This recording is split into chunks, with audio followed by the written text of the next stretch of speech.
I am a 16 years old female. I used to have a good relationship with my mother. That has since crashed and burned since she dated and married my stepdad, Gary, 6 years ago. Gary treats his son Ian, 19 male, like he's the center of the universe and expects my mother to as well, so she does. Anything Ian wants, Ian gets, and that usually comes at the expense of me.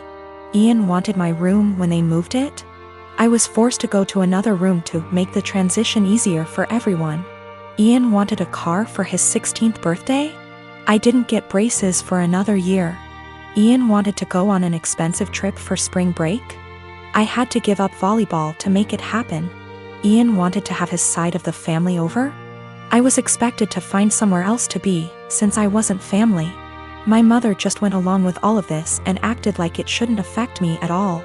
My dad was overseas for a long time, and we used to FaceTime, and he was so upset by what he was hearing. He's home now and he's offering to have me come live with him. I'm not seeing a reason not to go, and so I told my mom I wanted to go live with my dad. She predictably freaked out and asked why I'd want to do that and said that we had such a good relationship. She didn't understand how this came so out of the blue. I told her that we haven't had a good relationship since she blindly decided to follow Gary's lead and give Ian anything he wanted, and it always came at my expense.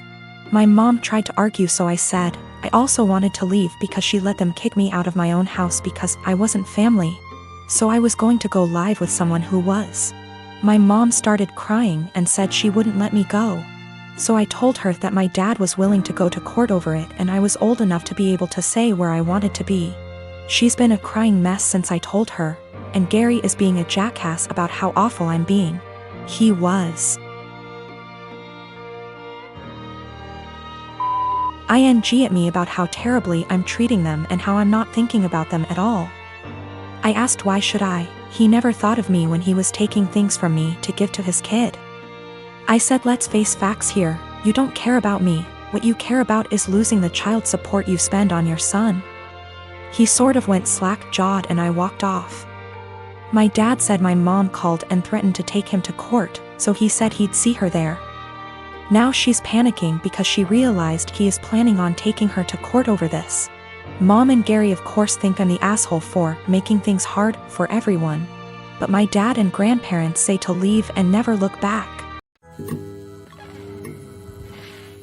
My sister and her husband were sent to prison at the start of this year, and sadly won't be released for a few years. That left me to look after their 15-year-old daughter Amy.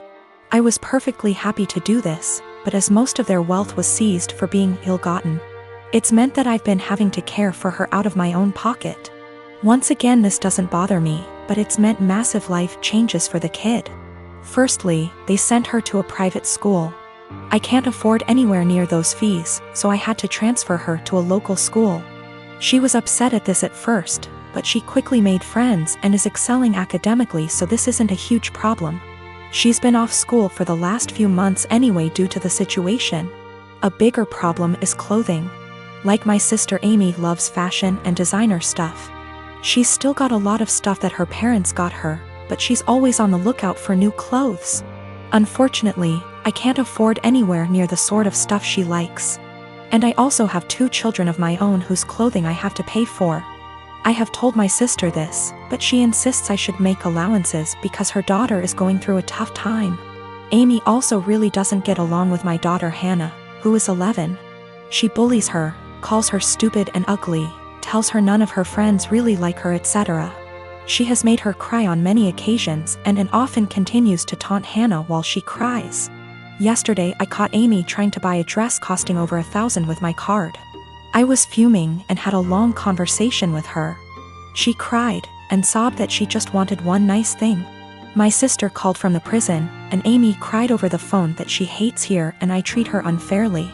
I spoke to my sister afterwards and she begged me to go easy on her daughter because she's still adjusting. I put food on this kid's plate. I buy her whatever clothes I can afford, even if they aren't to her taste. I take her to visit her parents as much as possible. They're held in different facilities. And I do all of that on top of working and looking after my own children. I told my sister that I was willing to look after her daughter for as long as she needs. But if anything like the card incident happens again, or if she continues to pick on my daughter, There will be serious consequences for her. My sister wanted to argue, but they get limited time on the prison phone. I think what I'm doing is right. I get that the kid is going through a tough time, and I'm doing everything I can to be there for her. But I can't just tolerate bad behavior or bullying, and I can't afford to pay for her expensive clothing. The fact that she's struggling to deal with what happened to her parents doesn't change that. My husband and I have been married for 3 years now. I have a daughter, 15 years old, and he has a son, 24 years old. I am friendly with my stepson, but we aren't close. He has a biological mother who is a perfectly fine woman. I'm not here to take the role of his mom. My late husband, my daughter's father, died when my daughter was 6. We both contributed to her college fund. My daughter's paternal grandparents have also contributed a large amount. Right now, the fund has about $180,000. My daughter is extremely bright, and I'm not just saying that because I'm her mom. I truly believe she has the capacity to go to an Ivy League school, and her teachers have said she has the potential as well. And I don't want costs to hold her back. Our income would be too high to get any meaningful financial aid. And while there are a few merit-based scholarships out there that she will be applying to, we don't want to put all our eggs in one basket and hope she gets it when it's so competitive. My current husband and I have separate finances. He doesn't contribute at all to my daughter's fund. My stepson is struggling with a heroin addiction and has stolen money, jewelry, heirlooms, and electronics from us for drug money. I understand that addiction is a disease, and I personally paid for an outpatient detox for him, which cost $1,000, which failed. His father then paid for an outpatient rehab program, which cost $6,500, which also didn't work because he barely showed up. He promised us he'd do better next time and he needed another chance. So I split the cost of another $6,500 outpatient rehab program with my husband, which seemed to work during program, but he relapsed as soon as he got out of it. I have spent so much money, time, and energy, and it hasn't helped at all. My husband and my stepson want to try a 60-day inpatient rehab program, which will cost $30,000. I had absolutely no idea where they were supposed to get the money for that, considering the thousands and thousands of dollars that were already spent, and the fact that we no longer had anything of value in our house. They want to use my daughter's college fund, which to me is absolutely off limits. I feel like it's completely unfair to my daughter to punish her for my stepson's addiction, unfair to my late husband and his parents, but frankly, I don't think spending $30,000 will work. My husband thinks I'm an asshole because I'm prioritizing my daughter's education over his son's life. And he believes medical needs come first. He then asked my daughter if she'd be willing to use $30,000 from her fund to pay for her stepbrother's rehab. And she got very quiet and did not answer. He then got very upset with her and said she was being selfish. My daughter later told me that she didn't want to give her stepbrother the money, but she felt so guilty. And I am furious at my husband for emotionally guilt-tripping my daughter like that. This all went down about an hour ago and my wife is still crying in our bathroom with the door locked. Backstory: we had our son, now 11 months old, while my wife is in residency. She took a few weeks off before giving birth, and then went back to work a few months after, while I transitioned my hours to part-time so that I could stay at home and raise our son. My mom moved in with us shortly after the birth in order to help out, which allows me to get in a few hours of work per day and also not get swamped with taking care of the baby / housework. She's quite old-fashioned and would definitely not prefer this arrangement with me being a stay-at-home dad. But she hasn't said anything to either of us and has been a great help. For anyone unfamiliar with medical residency, it is brutal. My wife has just over a year left. Sometimes she comes and goes for 1 to 3 days and our son is asleep the whole time she's home, which has been happening more as his sleep schedule shifted to sleeping through the night. My mom and I make sure that when she's home and the baby is awake, my wife gets him 100%. I know it's been hard on her, but unfortunately it's just going to be this way for another year. The first big milestone she missed was him rolling over. When she got home, my mom pulled her over to the baby all excited. I thought she was going to tell her, but instead she says, "Julie, you came home right on time. He's been moving about as if he's going to roll over." They both stood there encouraging him, and right on cue he rolls. My wife was elated.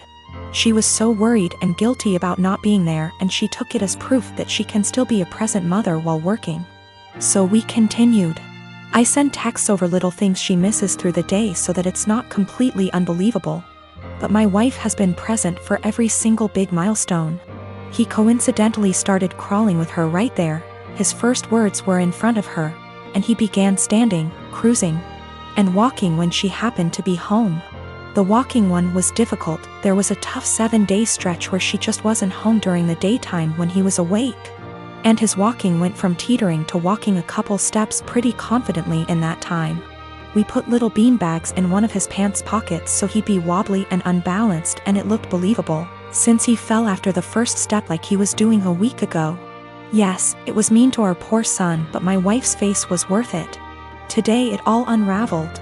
So far he can just say mama, dada, and nana. Yesterday he started saying, bye, bye. My wife has today off and has been home all morning. My mom and I have been trying to get him to say, bye, all day without giving it away that we already know he can say, bye. Successfully got him to say, bye, to the ducks at the park, and we both gushed over his newest word the whole way home. My wife was using my phone to take pictures of him and began showing my mom at home while telling her about his newest word acquisition. She was swiping through my gallery and saw a video from yesterday and goes, "Oh, you never sent me this one." It was literally like a slow motion film happening in front of my eyes. I had taken the video of him yesterday waving, bye, bye. My wife isn't stupid, she figured the whole ruse out pretty much instantly. I've never seen her look so upset and heartbroken before. I couldn't say or do anything to comfort her. Now she's locked herself in the bathroom crying and won't come out.